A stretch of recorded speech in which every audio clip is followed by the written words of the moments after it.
Welcome to a Thursday night edition of the 2822 Sports Night podcast sponsored by Hyundai. As one might expect, I am not Nick Zelaya. Nick is, out shooting some local high school girls basketball tonight. My name's Connor Cord. Just got done anchoring the 7 o'clock on WYU. You probably just got done listening to that on the 2822 Now app. Happy you could join us this afternoon, this evening at this point. Just a little after 8 o'clock at this point. Obviously, as always, joined by Ricky Turner. Ricky. Yes. Great to have you on. Happy to be here. Yes. Very happy to be here. I'm glad we can kick Nick off for a little bit. He can actually do his job, and we could talk about we talked about it off air a little bit that we almost could make it a full hour Steelers podcast if we really wanted to. But if we really wanted to, yes, we did. But unfortunately, we touched on the Steelers game yesterday, talking to sports reporter from Detroit, Jack Doles, about just what to expect in this game. But right. Yeah, I think the last time you were on was Thanksgiving. Nick's obviously out now. He's shooting some girls basketball. He's been adamant with me off screen about needing to get out and shoot some sports. And I guess he thought tonight was a good night with you filling in for the 7 and 11 o'clock newscasts. And you know sports, so he's probably like, maybe not that he doesn't enjoy doing this, but he's been very adamant on getting out into the field. Yeah, no, you gotta let the dog out of the cage at some point, even during the wintertime. Normally he was used to shooting in football when nicer weather in the first couple weeks, but then once you get into the winter months, he kept being in studio. And for anyone who've watched our Friday Night Football shows, him and Elaine would be stuck in the studio, and I'd be out there in the cold, yes, you would freezing my butt off. So, but no, it's been a lot of fun. Obviously, like I said, we could have talked about the Steelers for an hour, but we'll touch some other sports as we go along throughout the night, including Saturday matchup as well. Eagles Commanders. Yes. Hey, when Nick first told me and reminded me that the Eagles are playing the Commanders on Saturday, I was like,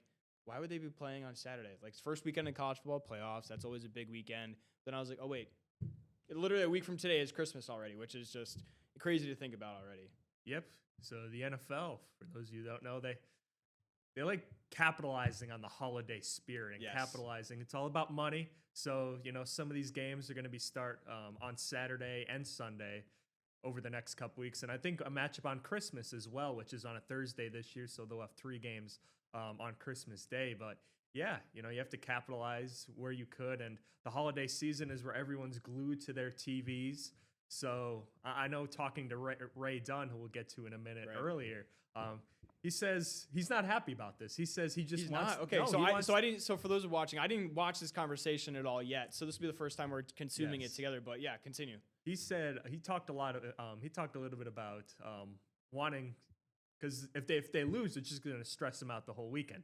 Now they're playing the Commanders, right? So he fully expects them to win. But talking to a little bit to him off screen, he's like, I just like leave football for Sundays. I want my Saturdays to be stress free. Sundays we can stress out about whatever the game is and if they need to win. But luckily for the Eagles, yes, they do have the Commanders, who recently, I think, announced this week that Jaden Daniels is done for the year. It's going to be Marcus Mariota at the helm in a game that Philadelphia hopefully should dominate and build that confidence, as they've been struggling. Because outside of last week where they shut out the Raiders, I think they had 3 straight losses before then. Yeah, I've honestly been shocked with the lack of, how do I say this, defense of the Super Bowl title from the Eagles. And obviously, like, throughout the entire offseason, a bunch of players were saying, that was last year's team. This year's team and last year's team are 2 completely different teams. But I feel like you still got to defend this Vince Lombardi trophy year in and year out, no matter especially if you won it the year before. But I've been underwhelmed, to say the least, about how the Eagles have performed throughout this year, but very inconsistent in my opinion. But who am I? I'm just a Steelers fan. We've been inconsistent as well as throughout this season for Pittsburgh and Aaron Rodgers. But so let's get to that conversation with Nick, Ricky, and Don. Is that Ray Dunne? And Ray Dunne. Ray Dunne. Gotcha. So let's get to that conversation. Joining us here on 2822 Sports Night from 97.5 The Fanatic, it's Ray Dunne, a former Temple Owl. I've got a couple owls now, and I like when we do these guest interviews, Ray. We always seem to bring in a lot of Temple Owls to join Ricky, and the lone Syracuse Orange is outmatched, but it's all right. Now, you're saying that as a Syracuse Orange, you're outnumbered in the media? I feel like that's not the comment. Well, in the media, I would say there might be a couple more folks out there in the entire country. But here at the table and on the Zoom, 2-1 is the ratio we're working with right now. Ray, appreciate you taking a few minutes to chat some Eagles ball with us. They play Saturday against the Commanders, sitting at 9-5. We just said it before the show. They should win this weekend and improve to 10-5 and seal up the NFC East division title. What did you see from last weekend against the Raiders? And it's hard to dissect what you get out of playing against the Vegas Raiders with how bad they are. Ricky and I are always talking about who's the worst team in the NFL, and I've been saying for months it's the Raiders. We've been going back and forth between them and Tennessee. They're their own situation, but at least for the Eagles, a positive, I would imagine, would be the offense and what it looked like for sure.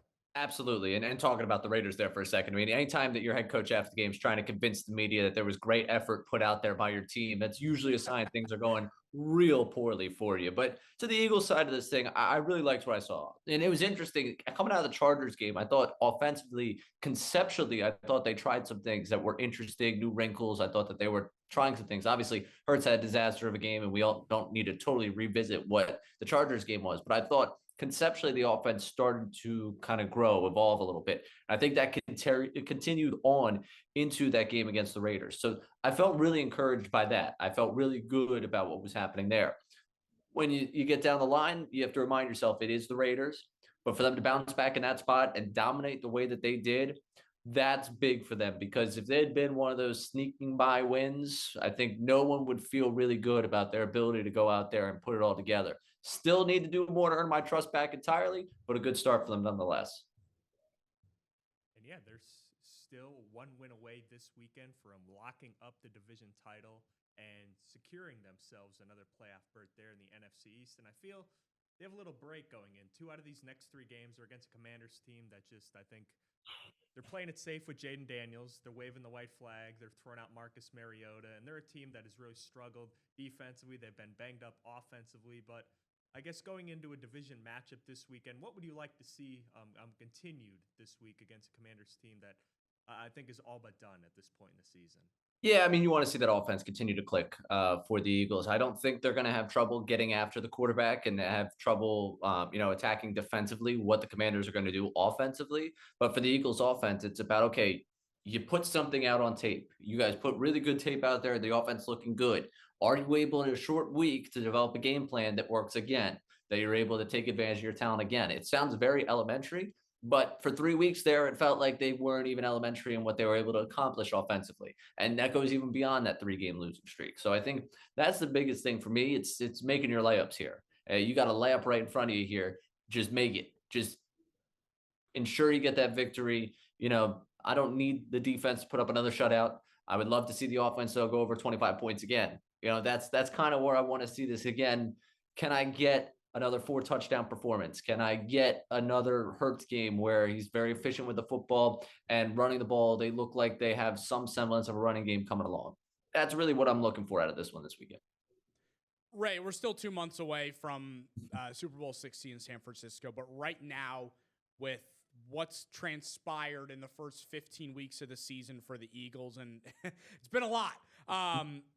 Can this team win a Lombardi Trophy, you think, this year? Not as they're currently going. No. I mean, there's a world in which they can. Things break their way. They find a rhythm in this last month. But if I'm being honest with you right now, I haven't accepted that it's not happening, but I've been very, very annoyed with the way that things have gone. I've been frustrated with the way that things have gone offensively for them this season. And they haven't found that consistency. And honestly, when I started to feel the best about them was when the bottom fell out there with the 3-game losing streak. Once they got past the Packers and the Lions, I thought, okay, they could go get themselves that seeding. They have put themselves in a place to get that top seed. They fell out of that spot. More than likely, they would have 2 road games to get themselves to a Super Bowl if they win that first home game, and then they would get probably the 2nd seed. If they can get to that 2nd seed, maybe that changes that dynamic. If someone falls out early, maybe that changes things.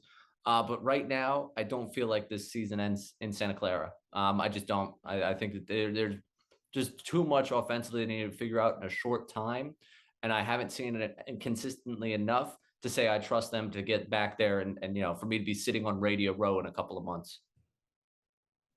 And one of the big, I guess, disappointments this year has obviously been the run game.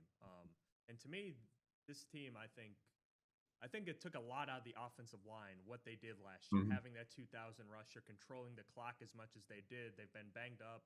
Lane Johnson hasn't looked like the same player. He's been banged up all year. Landon Dickerson has felt like battling injury after injury throughout the whole year as well. Do you think that rushing attack and the amount of damage that this team did on the ground last year and the way they dominated throughout the second portion of last season really took a toll on this team heading into the offseason and throughout the year thus far? Yeah, I mean, I think last season, you go this offseason, I mean, Landon Dickerson was getting surgery, what, in August? And he was out there playing. Like, that's just a tough turnaround time. Cam Jurgens threw out a number early in the season to Jeff McClain that he was like, if I'm at 60%, and then like kind of walked it back of like, well, I'm just throwing a figure out there. So I don't think those guys have been fully healthy. Lane Johnson's obviously missed time. He hasn't been fully healthy. Fred Johnson's filled in for him, and he's been missing practice recently. He's not fully healthy. So, yeah, I think part of the long journey of last year, coming back around, doing it again, has slowed down what that offensive line could do, just how dominant they could be as an O-line. So that's hurt you in the running game. And to be totally honest with you, I think just like they haven't had enough of a consistent passing game to play off of that run game. The run game itself hasn't been, I think, they haven't diversified the looks they're giving enough. And I don't know if they've been good enough as an offense at setting things up. I think that was something I liked about the Raiders game. I thought I liked about the Chargers game. They were trying to set things, play off of what they had done before.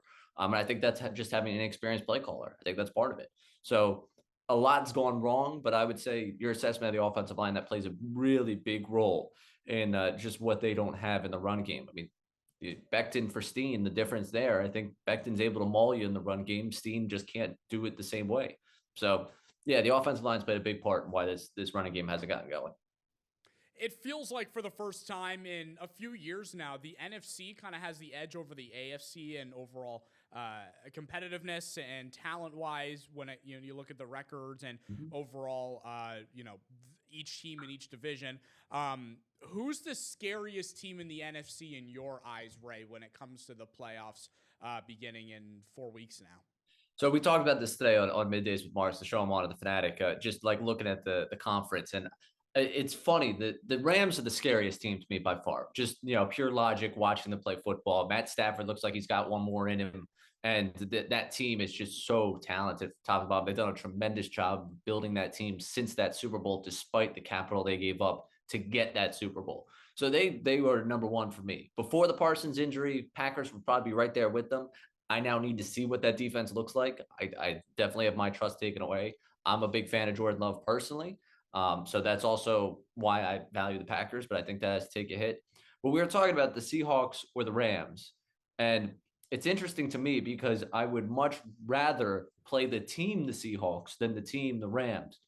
But if you go through Eagles history, it hasn't mattered who was at quarterback, what was happening out in Seattle. They find a way to lose out in Seattle. So that team, just to go on the road and play them there, would be terrifying for me. The Rams, to me, are the best team in the NFC. But the thing that scares me outside of logic and outside of just the football I've watched is the just dynamic of them going to Seattle. Because I swear it's against Washington state laws for the Eagles to win a football game out there in Seattle. I don't know who enacted it, why it's happened that way, but it seems like they find a way to lose there every single time they go.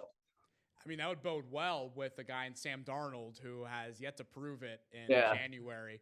I mean, you look at last year, tremendous season in Minnesota, and then week 18 and the wild cards come around, and he looked completely different. So, Ricky, if you want to finish things off, one more thing for Ray here before we let him go. Yeah, sure. I guess, looking ahead to 2 months from now, you said the Rams are probably the scariest team, and rightfully so, with Matt Stafford and that wide receiver duo that they have outside that can probably scare any defense. And of course, they can beat you multiple ways up front with their offensive line as well. But the AFC, it's a whole lot different. You have a sort of a new blood coming in with the Patriots, Bo Nix, and the Broncos. Nick is a Broncos fan, if he didn't bring that up already. But pony up. I work with one. Our YouTube producer is a Broncos fan, so he's a big believer. Oh my gosh. What a 3 months it's been. It really has been just tremendous. So I don't want to take this from you when I say I don't believe that they're going to be the team at the AFC. But you know what? Ricky knows this more than anybody. And Ricky, we're completely, you said the name Bo Nix and the Broncos, so now you got me going a little bit. Every single Monday, I wake up and it's still text from the buddies in the group chats, overrated. Broncos aren't legit. Over and over and over again. And it happened last week when they won. And then I'm like, all right, watch them against Green Bay. They beat Green Bay. Green Bay's not that good. They were injured the entire second half. I'm excited to see what the response is after Jacksonville this weekend when they beat a Jaguars team that's won 6 in a row now. And Trevor Lawrence, maybe he's played his best game maybe of his career last week. You gave Trevor Lawrence 2 decades to develop into a franchise quarterback. It's great to see. No, I mean, listen, I respect what the Broncos are, and obviously what you have with Sean Payton and Bo Nix has looked really good. I just look at how many, like, the 1-score games scare me a little bit. Like, No doubt. And that's one of the things where can you get got in a bad spot just once and like have it just be the worst luck in the world for you? That's the one thing that scares me, like beating the brakes off of teams. And it's something why when we talk about the Eagles, why I don't have a huge amount of faith in them, because you look at the number of games they've won, they haven't really beaten the brakes. You haven't feel like they've done a really good job of dominating teams throughout this season. So with that, it's an interesting world of where the AFC goes from here. I'm probably going to go. This might be the year Buffalo finally does it. You know, they've had the path for them a couple of years. It might be the chalk answer for you, but I think Buffalo, and then going down the path, I think it's the AFC East. Honestly, I hate saying it that I'm not believing in the Broncos. I'm believing in the Patriots, but I do like that Patriots squad. You know, Buffalo's the popular pick, but a lot of people are, you know, the roadblock for Josh Allen has been Lamar Jackson and Patrick Mahomes, and neither of those will be in his way. Definitely Mahomes. Lamar, barring a massive collapse from your boys over there, they'll probably be out of the playoffs too. Ray, we appreciate you swinging by 28-22 Sports Night and chatting some Philadelphia Eagles with us ahead of their matchup against the Commanders. And happy holidays as well. Happy holidays to you. Enjoy the holiday season, man. Thank you. I appreciate it. Happy holidays to you.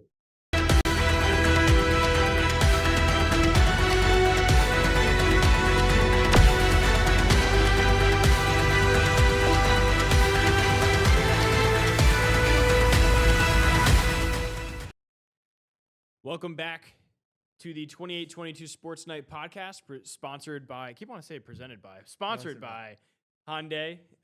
Still Connor Cord, not Nick Zelaya, but still in the shows, Ricky Turner. Great conversation we just got done listening to with Ray Dunne from 97.3, the Fanatic? 97.5, the 97.5. Fanatic. I'm going to get this information right. You know, as journalists, I feel like we should be getting all this information right, and I'm stumbling. I apologize to the viewers, but you know, nonetheless, here we are. Great conversation after the Eagles and Commanders are getting ready to take on each other on Saturday, but inching closer and closer. December football, you know what that means. The playoffs continue to get closer and closer. Ricky, lots to talk about. Nick, this probably be Nick's perfect opportunity to talk about his beloved Denver Broncos. You want to just kick us off with this conversation talking about the NFL playoffs? Yeah.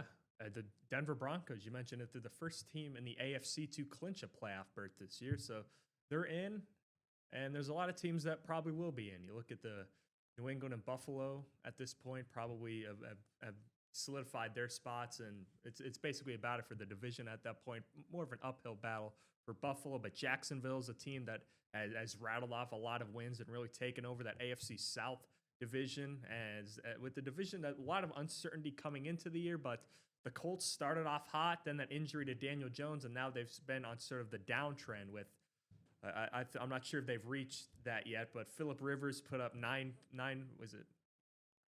think it was 9 or 12 points this past weekend against a very good Seattle Seahawks defense, but Seattle's playing right now against the Rams on Thursday Night Football as well. That's two of the better teams in the NFC. Yeah. And I think two of the teams that Ray talked about and how the Eagles, you know, personally, he would rather face the team that he thinks the Rams are maybe the better team, but the way the Eagles have fared against the Seahawks in terms of their trips to Seattle and winning in Washington, the Philadelphia Eagles have not fared very well there. The Seahawks have really dominated their matchups. I remember last year, Drew Lock beat them on a Monday night football game in Seattle. It wasn't even Geno. I think it was Drew Lock beat them early in the season. And it continued. This is dating back to even the Carson Wentz days in Seattle, Russell Wilson days in Seattle, and Carson Wentz days in Philadelphia. I was about to say, I don't think Carson Wentz ever played in Seattle, but that's the traveling man at this point in his career. But yeah, he is. He's a traveling veteran QB. I forget where he's at now, but yeah, this Eagles team, again, I think personally the Rams are probably the best team in that conference with Matthew Stafford putting an MVP-like season together. I think he's the favorite to win at this point in the year. And then Seattle, the reason I would maybe feel more comfortable playing them if I'm the Eagles is probably based off the fact that we saw what happened to Sam Darnold last year, week 18. I believe it was against the Lions. And then the week after that against the Rams, he sort of turned back into a pumpkin. Now, not all of that was his fault. Yeah. I think there was some offensive line issues. They were dealing with a lot of reshuffling up front. The defense did not play great either, but this was a Minnesota team that was playing hot all year. And I'm sure if you're Minnesota, you'd probably like to have Sam Darnold back right now based off of what you've seen in your QB room from J.J. McCarthy. But still, again, the end of last year did not ring much promise, and Sam Darnold, I think, turned back into the QB that a lot of people feared he would be going into the majority of that season with Minnesota. Yeah, I think it was a good way you put it. Was he turned back into a pumpkin. The clock struck midnight. He gets a big contract in Seattle. I think it's 3 years, 3 or 4 years. Yes, 3 years, $90 million, I believe. Whew. Fleecing Seattle. Seattle. He's playing well. Yeah. I think Clint Kubiak's done a great job with him there. But yeah. No, definitely. I like you said, though, Minnesota, I think, would much rather have Sam Darnold than whatever's going on with J.J. McCarthy right now. I actually drafted him in our fantasy football league at the beginning of the year, I think by week 6. To draw. I had to go. Yeah, but, very exciting times if you're, all those teams, especially – Seattle. See, it's very interesting. Seattle at 11-3, Rams also at 11-3. The Rams clinched, but I don't know if Seattle's playing the Rams again this year. But this game, they played earlier. They did play. Okay, I believe gotcha. the Rams won in LA. Yeah. So this game, if the Rams win this game, they essentially have the division wrapped up. At this point, it's still crazy. Just looking at the playoff picture in the NFC, it's crazy to think about that. The Panthers are still have a shot here in the NFL playoffs this late into the season, especially. The NFC South is not a very good division. Oh my gosh, no. It's sort of like the AFC North this year. You look at it very similar. You have two teams who are around 500 battling because I think the Carolina just lost to New Orleans last week, and I think Tampa Bay also recently lost in New Orleans. Tyler Shuck has got a few division wins over his belt in his young NFL career. But yeah, the AFC South or the NFC South and the AFC North bear a lot of resemblances this year with two teams that have been hovering around 500 all year or battling it out with their only way into the playoffs probably being winning their division. Yeah, absolutely. But if you just look at the rest of the NFC, just the NFC West in particular, you got the Rams, the Seahawks, and the 49ers all have above 10 wins on the year so far. Yeah, they're all looking I think they're the 3 highest in terms of playoff picture per ESPN. The 3 highest percentages to make the playoffs are all 3 out of the top 4 teams. Yeah, are all in the NFC West. Yeah, they obviously see Fiat. I don't even know what the heck I was about to say. They see Philadelphia with them as well, essentially probably going to win the division. Pretty much have it wrapped up with the Cowboys. At the next highest with a 6-7. And a 1 tie record so far this year. But, kind of just flipping the conversation over, I think a little bit more from the NFC to the AFC, because obviously I feel like that's where Ricky and I would kind of have our bread and butter a little bit more. But I'll give Nick his flowers. Denver, 12 straight wins, 12-2. It looked like very, very hot team. I was very impressed with how they played this past weekend, actually. But yeah, Denver's hot. And I really like how Bo Nix is producing. Especially after the win over the Packers last week.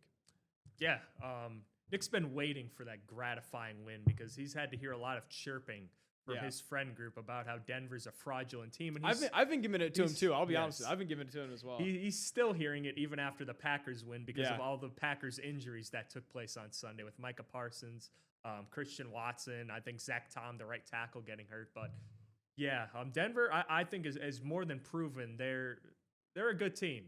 Yeah. Now they win a lot of close games, and that's been the knock on them. That's what Ray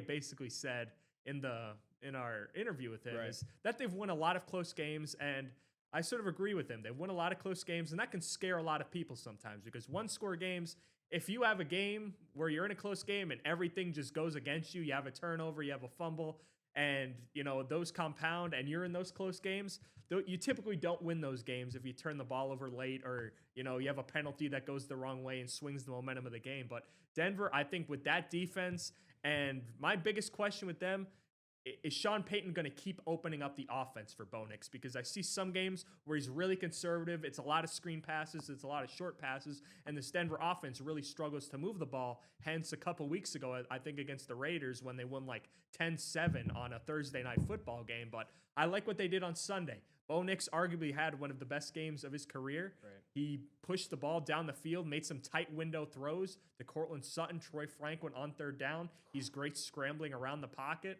And yeah, Bo Nix and this Denver offense, if they win out at this point, they're going to be in great position. And I'm sure they're going to be Ravens fans this weekend, as the New England is going to be traveling to Baltimore to play, as Baltimore, I think, has the third toughest remaining schedule left in the NFL. Yeah, well, even just going back to the Broncos real quick, I can remember listening to Tony Romo and Jim Nantz on the broadcast against the Packers on that I think it was like a 4th and 3 when they hit Cortland Sutton, who's used to be a third down merchant, converting those third downs, excuse me. But you look back to earlier in the year, you talk about winning close games, talk about coming from all the way from behind when the Broncos played the Giants early in the year, winning on 33-32 right on the game-winning field goal. But more and more, I feel like the more I consume football and actually can think about it, I think more and more people don't ask how you win, they ask you if you won.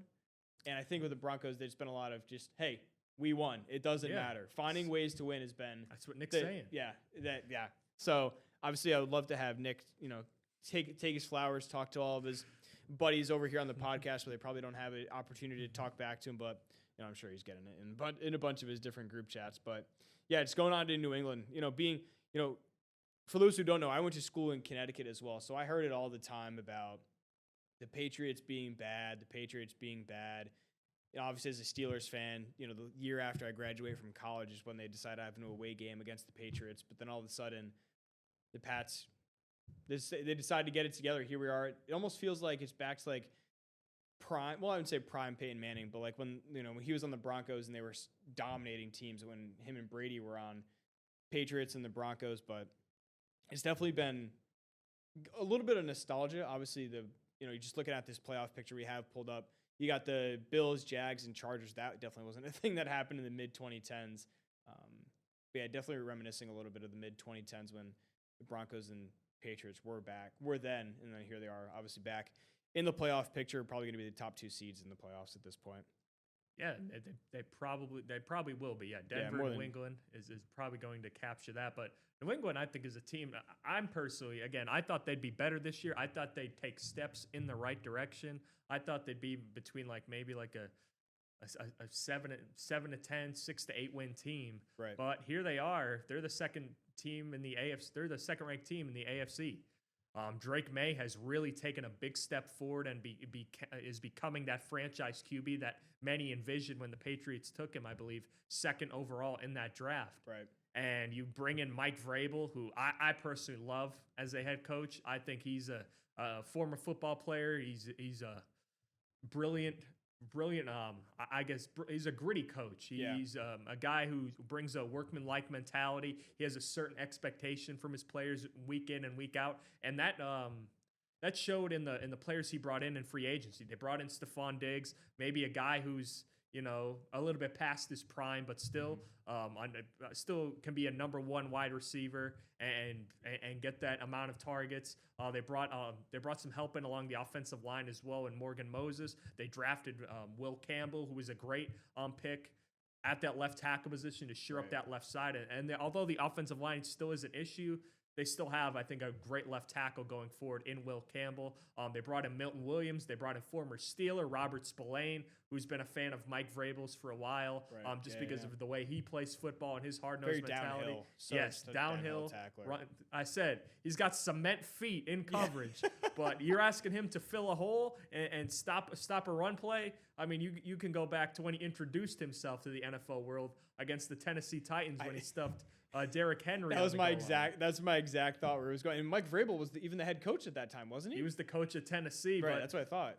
Spillane was not on his sideline. Right, yeah, he was yeah. on Mike Tomlin's sideline. Yeah. No, that's great. Yeah. I the more and more I think about it, and a couple of things kind of just going off of that point, I think for me, the way that head coaching, I don't think we'll see it happen right away, but I think over time, I think you're going to see more and more NFL head coaches that were former players. I think that's a fair assumption to say, like, after all the older heads kind of retire, you talk about Sean Payton, you talk about, although I wouldn't say Mike Tomlin's old, he's definitely on the older side. Well, but I at wouldn't. the time, he was the youngest head coach. Right, and exactly, now when he first now got he's, hired. I think one of the longest, I think the longest tenured. Yeah, head by coach this in the point, NFL. yeah, definitely had one location. Yes, But I feel like that might be a new trend. Not that it's a new trend, but it's a trend that I think will continue to be looked at where, nobody's going to be able to relate to players more than former players. So I feel like they're in down the line. You look at, obviously, like you said, Mike Vrabel. You look at Dan Campbell, just the two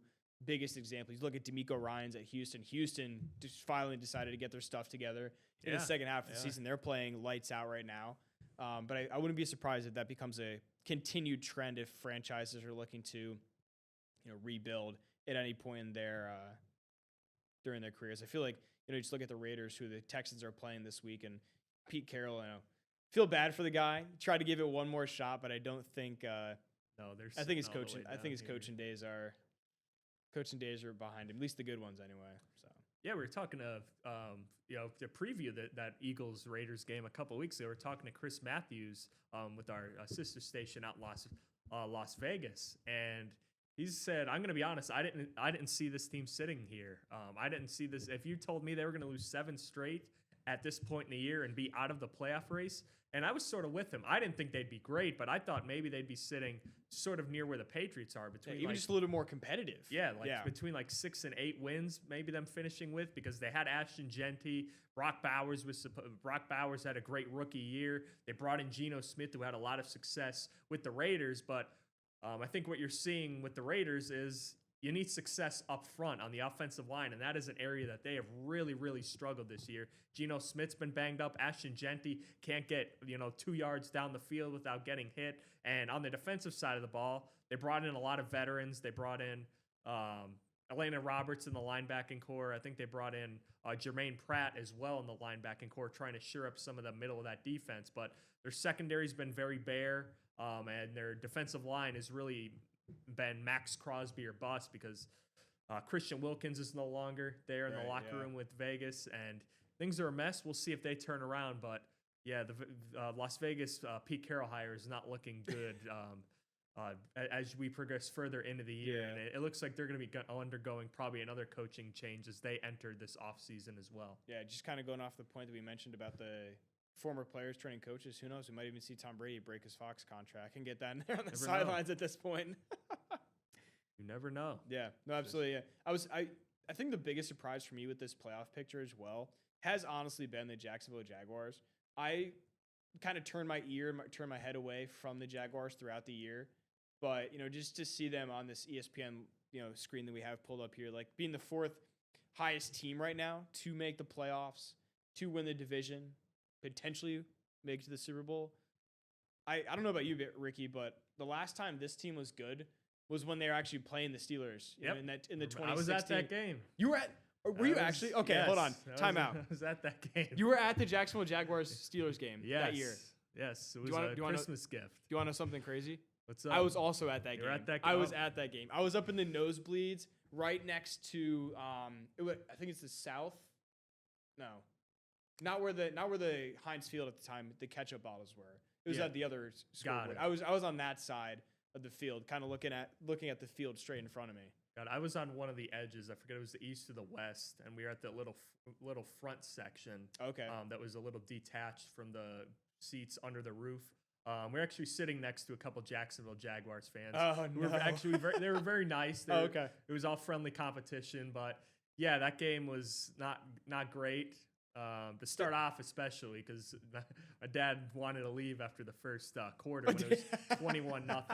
But again, they got back to it. I think they cut it to like a 14 or 7-point lead right before half on a Martavis Bryant catch. But they were playing from behind that whole game. And I really felt like that could have been their year, but they dealt with some injuries. The Ryan Shazier, and then I keep forgetting that was that same year. And that was also the Jesse James year where.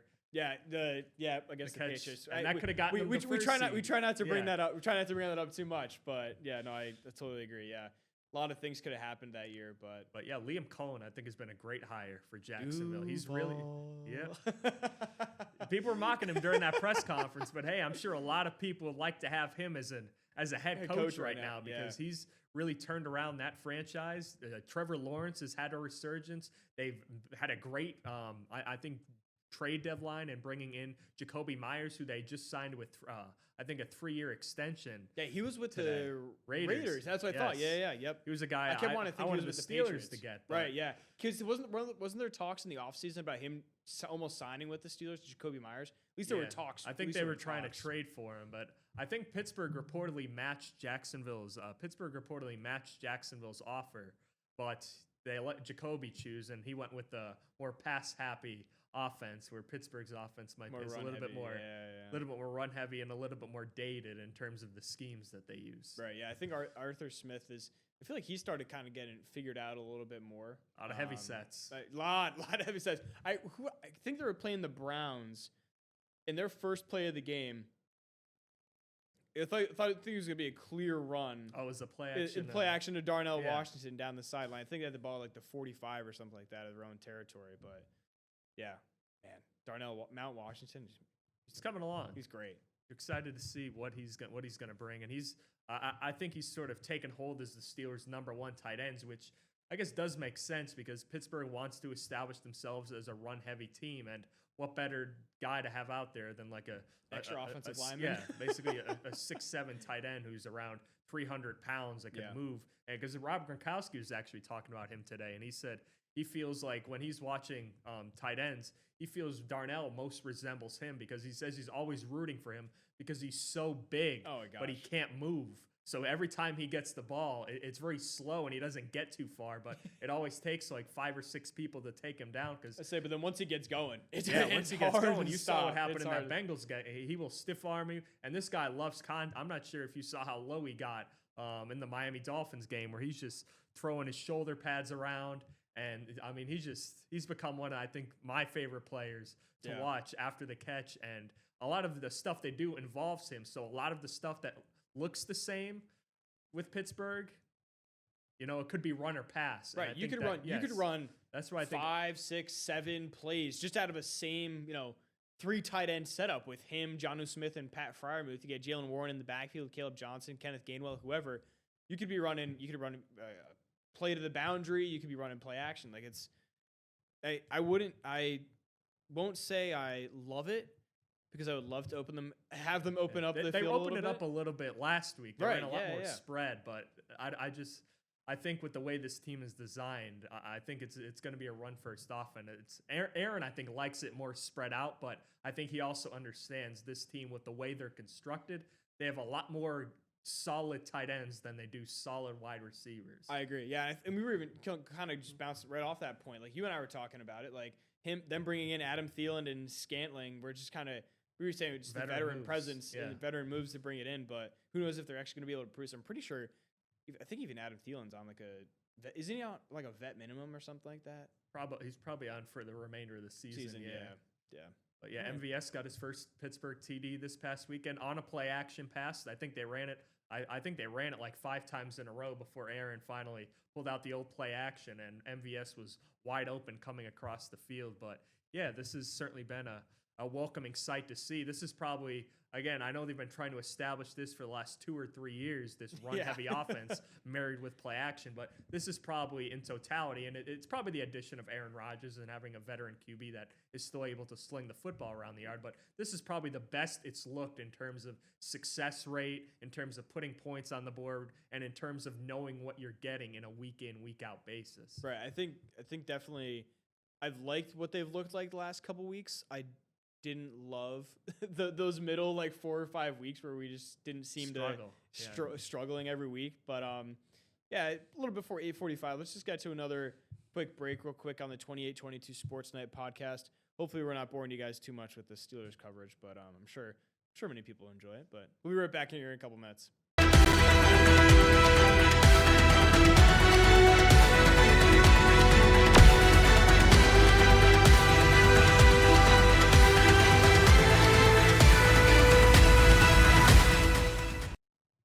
Thanks for sticking with us here on the 28-22 Sports Night podcast, sponsored by, got it right this time, sponsored by Hyundai. I'm still not Nick Zalai. I'm Connor Core. Joining alongside me, Ricky Turner. Talking a little bit of the college football playoffs. Opening weekend happening this weekend. Very excited about it. As not many of you know, but I feel like I'm much more in tune and I enjoy college football more than I do the NFL at times because, obviously you love the Cinderella stories, but the blowouts seem to just be a little bit more fun. But with the college football playoffs starting up this weekend, a lot of conversation over the last couple of weeks since the playoff bracket got announced about 2 weeks ago now, right, Ricky? 2 weeks ago? I think it was, something like that.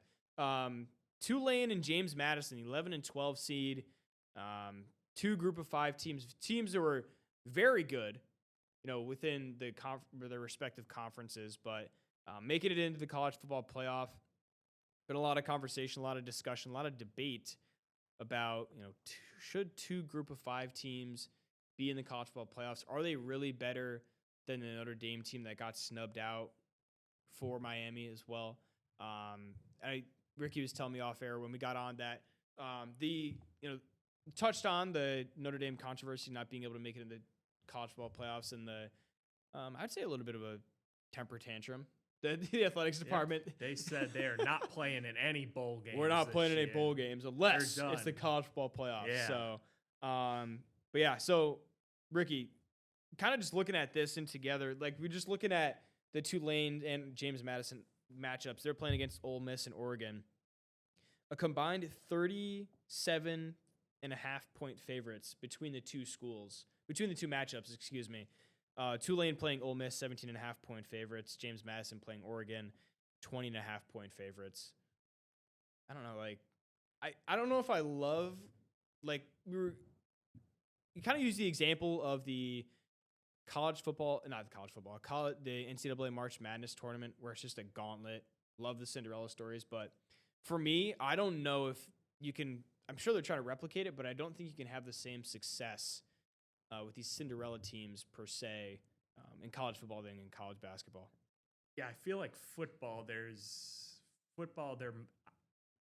I think football, there's certainly a bigger degree of maybe a bigger skill gap. Right. And again, I think Nick and I touched on this a couple weeks ago, and the only way if you truly want the best 12 teams in, I think maybe the only fair way to do it is if you have a separate tournament for a group of 5 teams. Have a similar setup where you put the 12 best group of 5 teams in. They play each other, and you have the 12 best the Power 4 teams, and they play each other.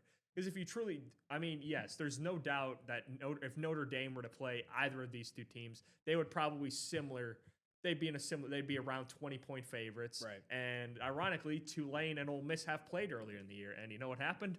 Ole Miss beat them. Tulane and Ole Miss played earlier this season. Tulane lost by 35.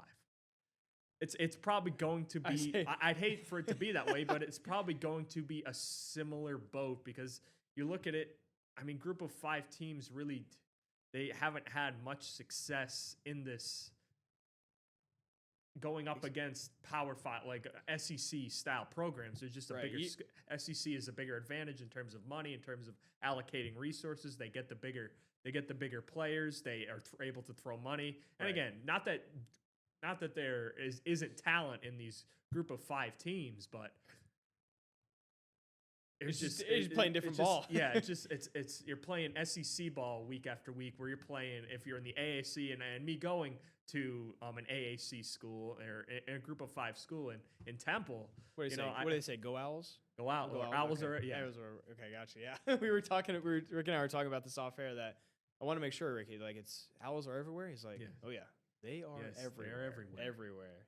But that's funny. Yeah, but like just kind of bringing it back to this point, but like last year you look at Boise State. Obviously we were talking about Ashton Genty playing for the Las Vegas. I almost said Oakland Raiders. When they're playing the Las Vegas Raiders, like last year when he was on Boise State, they got the first round bye.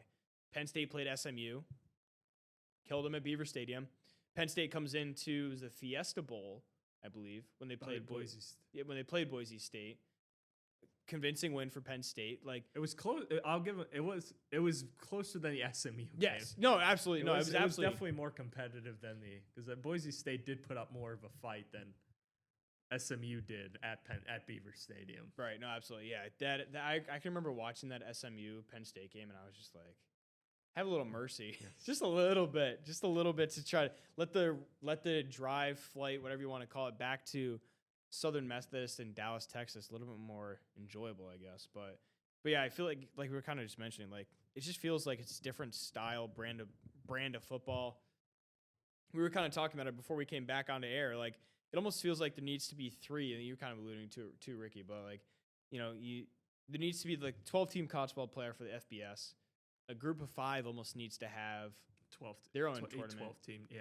Yeah, I can't remember. I can't remember who said it. It might have been Josh Pate. Do you listen to Josh Pate at all? Do not. No. Yeah, gotcha. I think he's very good at what he does, especially if you're doing it as a solo podcast. But he was saying was that James Madison and Tulane are very good programs. Yeah. Individually, they're very good. But when you look at the amount of top 50 games that they've played, top 50, not even the top 12, the top 50 games that they've played, they've gotten smoked. And you just talk about it. You look at Tulane when they played Ole Miss early in the year. Would you say they lost by like 35? Is that what you said? Yeah. 45-10. Like, that's obviously it's just 1 week sample earlier in the year, but man, you almost feel bad for the teams if they get thrown in. Obviously, you want them to compete, but when push comes to shove, I don't see either of these teams coming out against Ole Miss and Oregon. No, especially I mean, you look at it. Oregon's got one of the top. If he decides to declare one of the top QBs in the draft, and Dante Moore. Ole Miss has been an SEC power and was led by Lane Kiffin until he left. But I'm sure they're gonna have a chip on their shoulder as well, having played Tulane earlier in the year. But the big game, obviously tomorrow, is Alabama Oklahoma. I'm excited. ESPN talk about some fun football. And those 2 teams played earlier in the year, and I believe Oklahoma won that one. In a tough game for Alabama. It was close, but in the end, Oklahoma and John Mateer pulled off that victory. So this is going to be a fun SEC rematch, and it's going to be... Do we know who's on the call for that game? It's on ABC. So I would assume... I don't know for certain, but I would assume Chris Fowler. I was going to say it probably. If I was to say, if Chris Fowler's on the call, I need to be there. I need to tune in. Yeah, that's gonna be one to look out for, and it's probably if you look at that game's probably truly a toss up, and then you have Miami and Texas A&M. I believe I forget if I don't think they played earlier in the year. They did not, but they both played. Ironically, played Notre Dame. Yep, yeah. I was just gonna say that. Yeah. Yep. So I just looked it up. Chris Fowler and Kirk Herbstreit are calling Alabama. Okay, that's what I figured. I figured that as well. Yeah. And Holly Rowe and Laura Rutledge are going to be on the sidelines reporting for one for each team, you would assume. But yeah, it's very ironic that Texas A&M and Miami are going to be playing each other, and those were the 2 teams that Notre Dame played early in the year. They lost to both, and you're like, well, Notre Dame's out of the playoff. And then they just barely missed the cut to get into the playoffs. Yeah, I believe they were the first team out. Yeah. Then BYU was after them as well, which I would have liked to see. I would have liked to seen that matchup between Notre Dame and BYU, but Notre Dame didn't want to play. Like we said, a little bit of a hissy fit. Yes, a little bit of a temper tantrum. But yeah, I can remember actually watching the Texas Tech BYU Big 12 championship game, and that was like really the first time I've actually watched Texas Tech play. They're good. They're so good. Especially defensively. They're a really, really good defensive football team. So yeah, well, the one ESPN reporter, Heather Dinich, she actually spoke at one of our classes when I was up at school this past spring, which was pretty sick. She knew our professor that we had, and she had who's their Texas Tech's star? Is it Marco? Is that his first name? Rodriguez? I believe it was him, but he was a defensive guy. Oh, their linebacker? Yeah, I think it was their linebacker. Yes. She had him as the third. Jacob Rodriguez, yeah. Yes. I don't know why I wanted to say Marco. But yeah, Jacob Rodriguez was her third place vote for the Heisman. He didn't even get called to New York, which is their coach said this guy should be a finalist. Right. I think their coach even vouched for him, and I think he's going to be one of the highest pick linebackers in the draft because you look at it, 7 forced fumbles, 4 interceptions on the season. He has 117 total tackles. Those are like Luke Kuechly tackle numbers from when he played at Carolina. Yeah, it's insane. And the season before that, he had 127. Oh, it's a little bit of a down year even. His turnover production's up. He doubled his forced fumbles and he quadrupled his interception total from the last season. But yeah, you guys can't see it on the air, but Ricky and I are looking at this page. This guy's neck. Can we just scroll that? That almost looks like bigger than my quad. He's I don't even know. He's a great player. Big boy. He's going to be, I believe, facing the winner of the 5. Oregon, James. In all reality, they're probably going to be facing Oregon. Yeah. What bowl is that? I say the Orange Bowl right there. Capital. Yeah, that's the Orange Bowl. Yeah.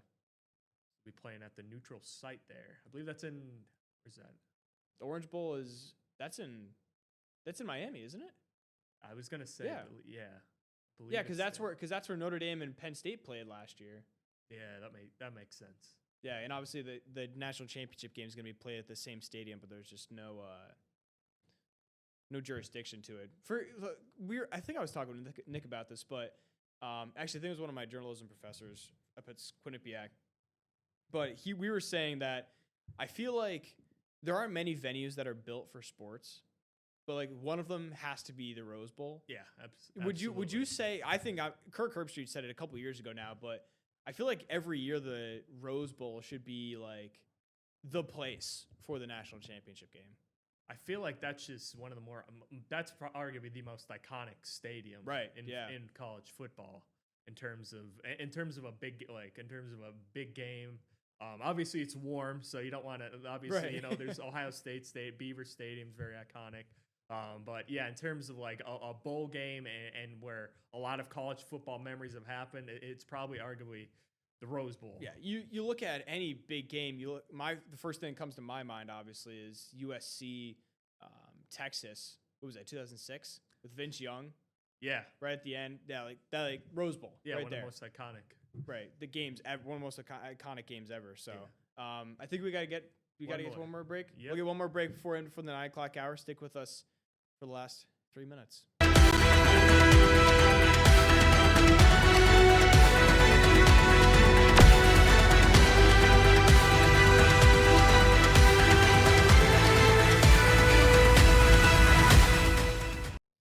Welcome back for about another 20 seconds here. The 2022 Sports Night Podcast, sponsored by Hyundai. Ricky, I'll give you the floor. Any thoughts for these last couple seconds? No, excited. Well, last show of the week. Be back next week. We'll see what the NFL and college football slate brings us. All right, sounds good. And just like that, we're in, we're out. Have a great night, everyone.